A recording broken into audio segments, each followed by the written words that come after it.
RR rapid fire 11 బృహదారణ్యకోపనిషత్తు. ఆత్మ అన్నిటికీ ఆధారమని సూచించే ఉదాహరణ ఏమిటి? రథనాభి. రథంలోని ఆకులు అనేకం, కానీ వాటికి ఆధారమైన రథనాభి ఒకటే. అలాగే జగత్తు అనే రథచక్రానికి ఆత్మే రథనాభి. రథనాభినే ఎందుకు చెబుతారు? రథంలోని చక్రాలు వాటి ఆకులు కదులుతాయి, కానీ వాటికి ఆధారమైన రథనాభి కదలదు. అలాగే కదలని ఆత్మ మీద కదిలే ప్రపంచం ఆధారపడి ఉంది. మధు విద్యను ఎవరికి బోధించారు? ఈ మధు విద్యను దధ్యచ ఋషి అశ్విని దేవతలకు బోధించాడు. ఈ బోధ విషయం తెలిసిన ఇంకొక ఋషి ఏమన్నాడు? అశ్విని కుమారులతో మీరు చేసిన క్రూరమైన కర్మ గురించి నాకు తెలుసు అన్నాడు. క్రూరమైన కర్మనా? ఏమిటది?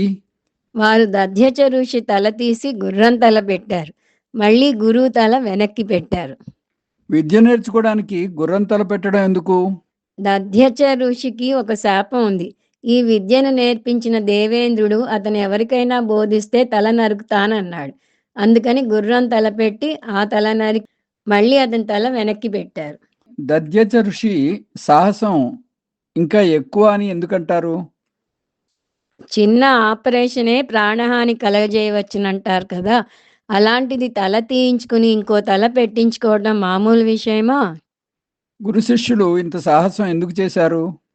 గురు శిష్యుల సాహసం మధు విద్య ఎంత శ్రేష్టమైనదో చెప్పకనే చెప్తున్నది.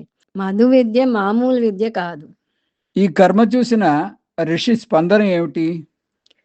మేఘాలు ప్రపంచమంతటా వర్షం కురిపించినట్టుగా నేను ఈ వార్తను ప్రపంచమంతటా చాటి చెబుతాను అన్నాడు.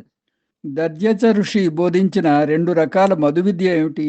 ఒకటి త్వాష్ట్రం మధు, ఇంకొకటి కక్షం మధు. త్వాష్ట్రం మధు అంటే ఏమిటి? త్వాష్ట్ర అంటే ఆదిత్యుడు. ఆదిత్యునికి సంబంధించిన ఉపాసన కనుక దీన్ని త్వాష్ట్రం అంటారు. కక్ష్యం మధు అంటే ఏమిటి?